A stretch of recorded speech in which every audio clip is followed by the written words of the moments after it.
ఉండకపోదు కానీ శాతాలు మాత్రం ఉన్నాయి. 30 పంట ఉన్నది, 60 పంట ఉన్నది, 100% పంట ఉన్నది, దశం భాగం ఇచ్చే విషయం ఉన్నది, వర్ధిల్లును కొలది ఇచ్చేది ఉన్నది పిల్లరా.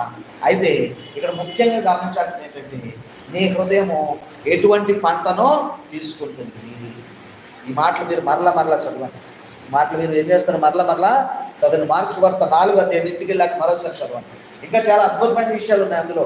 తర్వాత మనం ఇంట్లోనే చూద్దాం. ఆ రోజంతా వాక్యం ప్రకటించాడు. సముద్రం మీద వెళ్ళిపోతుంటే అలలో తుఫాన్లు వచ్చేసాయి, కానీ వాటిని నోటి మాటతోనే సద్దు మనకు చేశాడు. ఆ విషయంలో మనకు ఇప్పుడు వేటాడలేదు అనుకోండి.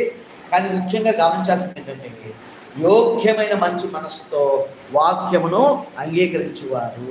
దేవునికి స్తోత్రం కలుగుతున్నారు. ఒకసారి 4వ అధ్యాయం 20 వచ్చిన చదవమ్మా. మార్క్స్ వార్త 4వ అధ్యాయం 20 వచ్చిన చదవండి. మనం ప్రార్థన చేద్దాం. దేవుడికి మహిమ కలుగుతుంది. హల్లెలూయా. దేవుడు అంటే మన చిన్న సంఘమును అనేక రీతులుగా ఆశీర్వదించాలని 30 మొదలుపెట్టి 60 దీవించి 100 ఫలింప చేయాలని మనం ఇప్పుడు కూడా ప్రార్థన చేయవలసిన వారు వెళ్తాము. కొత్త వారు రావాల్సిన అవసరం ఉన్నది. అంటే రక్షించబడవలసిన వారు రావాల్సిన, పిల్లలు రావాలి, యవనస్తులు రావాలి, అందరూ కూడా రావాలి. 4 మంచి నేలను విత్తబడిన వారు ఎవరనగా వాక్యము విని దానిని అంగీకరించి 30 గాను 60 గాను 100 గాను.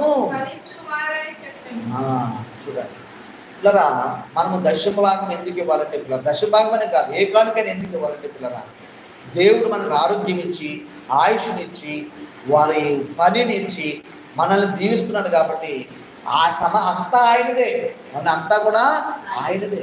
అందులో ఆయన కొంత భాగం ఇస్తే దేవుడు మనల్ని ఆరోగ్యంతో ఉంచుతాడు, మన ఫలాన్ని పెంచుతాడు. దేవునికి స్తోత్రం కలుగుతుందా. మంచి నేలను విత్తబడిన వారు ఎవరనగా, ఇక్కడ మనం ఎక్కువ మంది లేము కానీ, మనం పనిచేసుకునే వారం లేము కానీ చెప్పాల్సిన ధర్మాన్ని బట్టి నేను చెప్తున్నాను, చెప్పాల్సిన విధానం చెప్తున్నాను. మనం ఇచ్చేది దేవుడికి తెలుసు. ఇదిగో మీరు ఇప్పటికే కానుకలు సమర్పించారు. దేవుడు ప్రతి హస్తాన్ని చూస్తున్నాడు. కాబట్టి ఈ మందిరం యొక్క నిర్వహణ కొరకు కావాల్సిన ప్రతి అవసరం దేవుడే తీరుస్తాడు. దేవుడికి మహిమ కలుగును గాక. హల్లెలూయా. అంటే ఇంకా ఎంతో మంది రావాల్సి ఉన్నది, వాళ్ళు వెనకబడుతున్నారు. ఇప్పుడు కొంతమంది మాట ఇచ్చారు కానీ వాళ్ళు కూడా వెనకపోయారు. మోసేవాడికి తెలుస్తుంది గాడు బరువు అన్నట్టుగా మాట ఇచ్చిన వాళ్ళందరూ ఒక చోట పోయారు.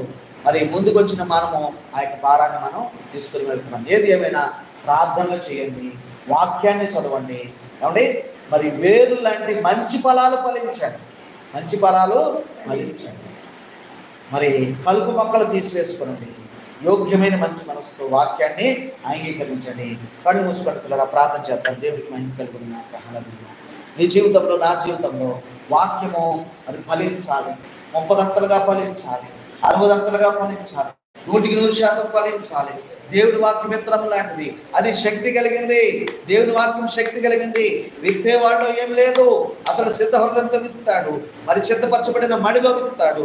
ఒకవేళ నీవు స్వీకరించే మనసు నీకుంటే, వాక్యాన్ని విని దాన్ని అంగీకరించి నువ్వు స్వీకరించి విధేయత చూపించి దానివల్ల ప్రయోజనం పొందుకోవాలని నువ్వు ఆశపడితే అవకాశం నీకు ఉన్నది, అద్భుతం నీకు చేయబడుతూ ఉన్నది, నీకే ఆ యొక్క ఆపర్చునిటీ ఉన్నది. దేవునికి మహిమ కలుగుతుంది. ప్రభా నీ వాక్యాన్ని నేను చేర్చుకుంటానని చెప్తాను. ప్రభా నీ వాక్యాన్ని నేను పాటిస్తానని చెప్తాను. కల్ప మొక్కలు తీసివేసుకుంటాను ఆయన. నా నోటి మాటలు, నా హృదయ ధ్యానములు నీ దృష్టికి అంగీకారం లగును కాకని మనం మాట్లాడతాం. దేవునికి మహిమ కలుగుతుంది కాక. హల్లెలూయా, హల్లెలూయా, హల్లెలూయా, హల్లెలూయా. యేసునాథా నిన్ను స్తుతించుకొంచున్నాను. యేసునాథా నిన్ను గణపరచుకుంటున్నాను.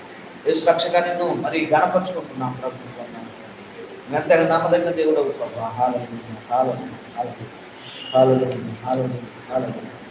నీ వాక్యమే నన్ను బ్రతికించెను, బాధలలో నెమ్మదినిచ్చెను. నీ వాక్యమే నన్ను బ్రతికించెను, బాధలలో నెమ్మదినిచ్చెను. కృపాశక్తి దయ